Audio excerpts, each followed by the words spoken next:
¿Cuál muñeco es malo? Este. ¿Y por qué? Porque, bueno, este es moreno y este blanco.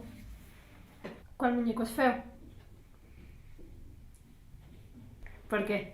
Porque a mí no me gusta el color café. ¿Cuál muñeco te gusta más? Este. ¿Cuál muñeco es bueno? Este. ¿Y por qué? Porque no me dan miedo los güeros porque tengo más confianza con los un poco más así como este. No tengo mucha confianza. Growing up in the early 2000s in Mexico was different, a lot different. Violence was normal back then. You saw it, heard about it, and lived around it every day. And racism was there too. It might not look the same as racism in the United States, but it was real, and I felt to myself while growing up. I grew up with two different sides of my family, and that shaped how I see the world. My mom's side was mostly white, and my dad's side was people of color. Mexicans who were deeply connected to the culture, the streets, and real-life struggles. My mom herself is half Mexican and half white, and her dad, my grandpa, was always fun to be around. He was kind and easygoing, but growing up with my dad's family was a completely different experience, one I didn't get at all from my white side of the family. My grandma is white too, but she was nothing like the rest of her family. She treated everybody the same. She made you feel like you belonged no matter who you were. She didn't see color as something to separate people, and that stood out to me, especially when I compared it to the rest of the white side of the family. As a kid, I started noticing differences, the way people talk, the way they acted, and the way they treated people of color. I always found it strange that cleaning staff or workers were almost always indigenous or native. Not in a hateful way, but it made me question things. Why were they spoken to differently? Why did the tone change? And why did respect feel conditional? Whenever both sides of my family came together, I knew where I felt more comfortable. It was always with my dad's side. The white side often felt fake to me. Everything was about status, about businesses, about money, about how much you sold, where you traveled, and who you knew. It never felt real. With my dad's side, it was different. It was about laughter, about struggle, about real conversations. Being out late with my cousins in neighborhoods where you rarely see white people, playing soccer in the street, sitting by the corner store, eating chips, drinking Coke, and talking about tomorrow like nothing could touch us. No pressure, no pretending, just being kids.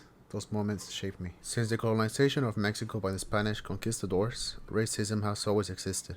It didn't start recently, it has been passed down for generations. Even today, you still see Spanish people telling Mexicans to be grateful for being conquered, as if it was some kind of gift, but the truth is, we were fine on our own. Yes, there were violent practices and internal conflicts before the Spanish arrived, no one denies that, but indigenous civilizations were organized, advanced, and structured. They had culture, systems, and knowledge.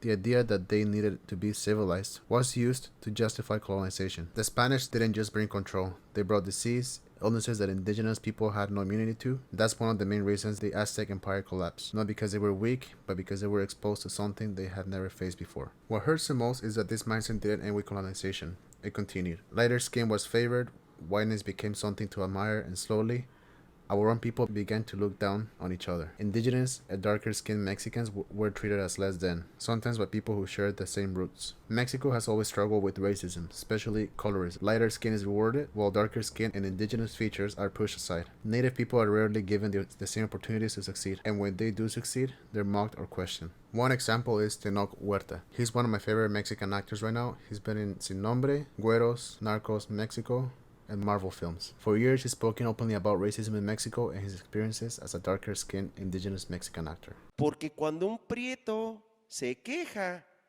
es un resentido.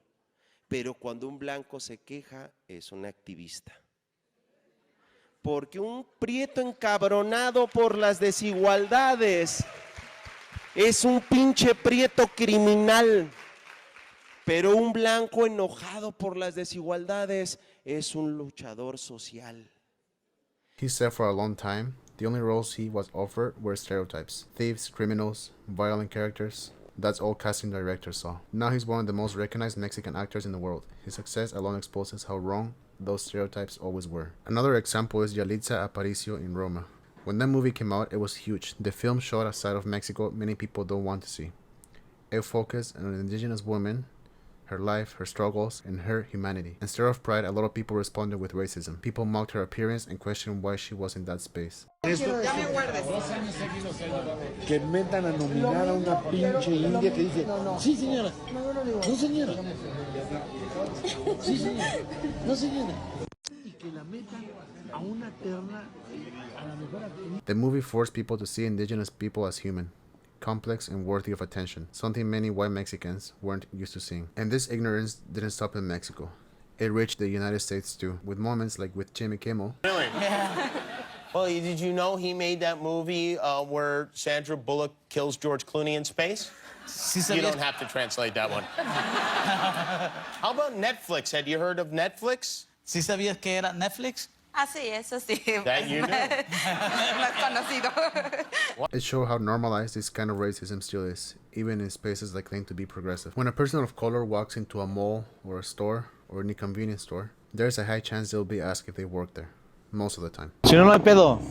Yo tengo propiedad de todas tus cuentas, güey. Oye, eso sí Y es ya cierto también, güey. me paso mis 20,000 pesos. No, no. Quiero Pero ahí. ¿cómo te caería? Pero ¿cómo, qué tal te caería? ¿Pero qué te parecería? That question comes from a white person. It may seem small, but it says a lot about who people think belongs in certain places. In Mexico, whiteness is still preferred over what people call real Mexicans. This way of thinking starts early. You see it on TV, in schools, in ads, everywhere. It feels like a white world, one that slowly tries to erase native people from the picture. Even within our own communities, the problem runs deep. Many mestizos, people who are mixed with white and native, look down on full-blooded indigenous people, while praising white Mexicans. That's how normalized this has become. The term whitexican has become popular in the recent years. It describes Mexican-born people with white backgrounds and clear privilege. Often it's used negatively, and for a reason. When a whitexican says they've never experienced racism, like Juan Pazurita has, it shows how disconnected and privileged they are. White Mexicans still never experience Mexico the same way native or darker-skinned Mexicans do. ¡No me estés insultando! ¡No me estés insultando! ¡No me estés insultando! ¡Racista eres! ¡Odio a los negros como tú! ¡Los odio! ¡Por nacos! The only way forward is equality, real equality. Seeing each other as equals and giving native people the same opportunities that are freely given to white people. Not everything is white. There is always color, and that color matters. At the end of the day, we're all human. We had to stop tearing our own people down. We had to be stronger than the mindset passed down to us. Everyone deserves the same chance. Thank you for watching.